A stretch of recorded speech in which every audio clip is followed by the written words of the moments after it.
All right. Hello, awards committee members, and I'm going to call this meeting to order. Welcome back to our members, and then welcome to all of those who are viewing remotely. Before we begin, of course, we have some little housekeeping information that we need to take care of. The meeting must still comply, even though we're virtual, must comply with all of the rules of meetings, the Open Meeting Act, and accordingly, the public may view the meeting by way of a link provided in the advertised agenda that's been sent out. Please make sure your video is streaming and you can be seen throughout the duration of the meeting. And since there are only 3 of us, you don't have to mute your computer, so that helps us a lot in that area. But please make sure that all of our discussion is broadcast to the public. And then, of course, we will have some votes throughout the meeting. There will be 2. A roll call will be necessary to record the vote of each of us. And at that time, you just state your name and say, I vote yes, I vote no. And then please silence and turn off any other electronic devices. I'm going to do that right now. That could cause some disruption to your sound feed. So thanks. And Meredith, let's have a roll call. Joanne Adams. Joanne Adams here. Patrice McCrary. Patrice McCrary, I'm here. Lou Young. Lou Young here. Chair, all members are present. Thank you, members, for taking time out of a busy summer already to be here. Let's review the criteria for the recipient of the award we're discussing today. It's the Grissom Award for Innovation in Special Education. And here's the description. The late Dr. Johnny Grissom served at the Kentucky Department of Education in the role of Associate Commissioner for the Office of Special Instructional Services. She provided steadfast commitment, service, and leadership, striving to help all students achieve at high levels regardless of their disabilities. This award is given each year to a Kentuckian or a Kentucky organization to honor outstanding dedication to improving student achievement for students with disabilities.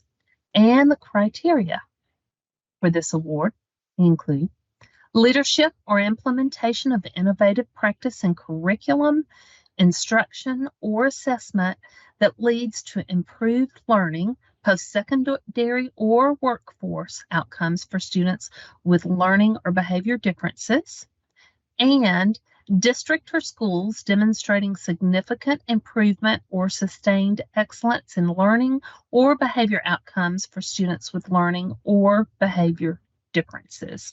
Now, we have been given these applications prior to our meeting today, and we've reviewed them. I'm going to ask you to share your top 3 candidates for discussion. And we're not going to refer to them by name, but as always, we don't even know the names. They have been carefully made anonymous for us so that we can do this with all validity possible. And but we're not going to mention any other identifying factors or confidential information. So, as always, I rotate it, and I had to go back and look at our previous meetings to see where we stood on this. I need to start writing down whose turn it is to go first. And Lou, you're up. Fun. My number 1 choice was number 8. My number 2 choice was number 12. And I had a tie for 3rd place. Only 1 point behind the second place, and that was numbers 13 and 14. Okay, I think we're looking good so far. Joanne, how about you? Mine's very similar. I have 8, 12, and 14. We're spot on. 8, 12, 14. I had 9 thrown in there as a possibility because it was from such a different approach, I think. Trying to use the scoring guide with it, it kind of landed in there. But Definitely 8 was my top, and I've written down that each one of you called that same number for your first. I think we have So I think we've already made our decision. I felt that all the criteria was followed for that particular candidate. I loved the across all areas that it's being used to benefit students, and there is certainly marked purpose for success for all who are involved. So, are we ready to roll with it? Any comments you would like to make concerning them? no, excellent applications yet again, 14 of them, all very strong. Yes. Loved reading about them. Joanne, any comment you would like to make before we move on? Give you that opportunity. I think we have an excellent choice here. I think we do. I'm excited about it and look forward to hearing more. So, based on this candidate's demonstrated leadership or implementation of innovative practice in curriculum instruction or assessment leading to improved learning, post-secondary or workforce outcomes for students with learning or behavior differences, I would ask the committee to entertain a motion to approve candidate number 8 as the recipient of the 2023 Grissom Award for Innovation in Special Education. Is there a motion to approve this candidate? I'll make that motion. Hey, and a second. Okay, Second. thank you. And roll call, please, Meredith. Joanne Adams, Joanne Adams, I vote yes.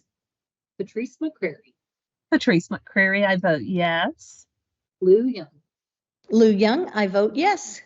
Okay, as always, thank you for the time and energy that you ladies poured into this before we met today.